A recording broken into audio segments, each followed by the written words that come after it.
عاملين ايه يا حبايب قلبي؟ هحط الفطار معاكم بسرعه كده. عامله انا هنا فاصوليا دوت جرام رز في الفرن اهو على البوتاجاز. نعمل معاكم الاكل بسرعه. اللهم صل على سيدنا محمد.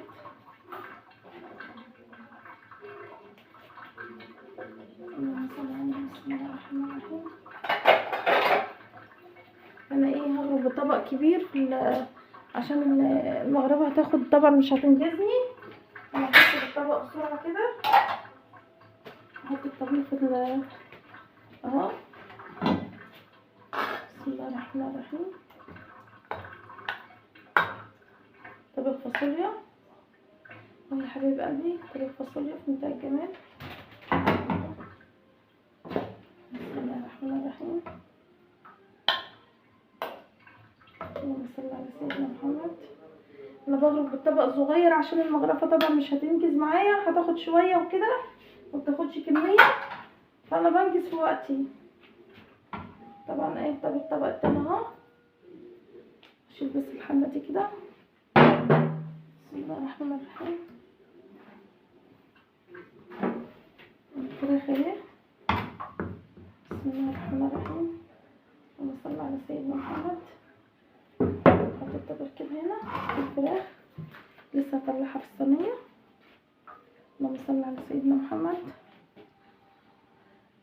دلوقتي يا حبيب قلبي ادي طبيخ الفاصوليا ودي الفراخ لسه هرصها. طبعا هطلعها من الصينيه هرصها في السلطانيه كده صغيره كده. ومعايا طبعا عملت البرام الرز الحلو الجميل ده. اللهم صل على سيدنا محمد. المغرب قرب يدن عندنا، يعني خلاص كده هيدن. فانا طبعا بحط الفطار قبل المغرب بحوالي 5 دقايق كده. حبايب قلبي دلوقتي حطيت طبعا الاكل اهو.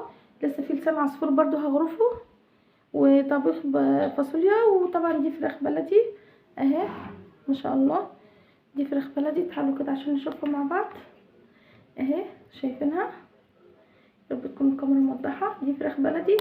ده برام رز طبعا في الفرن وطبيخ فاصوليا. ولسه هحط طبعا لسان عصفور والسلطه لسه هعبيها. طبعا عندنا المغرب على فكره خلاص هيدن.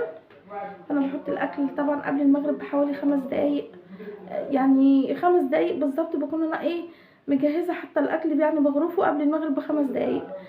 بيدن المغرب اكون انا طبعا غرفت الاكل طبعا. والمغرب خلاص كده شكله هيدن. انا دلوقتي حبايب قلبي انا قلت اصور معاكم بسرعه كده واطمئن عليكم. يا رب تكونوا بخير من داخل مصر وخارج مصر. انا اسفه على صوتي، عندي نزله برد مغيره صوتي شويه حبايب قلبي. دلوقتي انا هحط بقى احول الاكل وكده.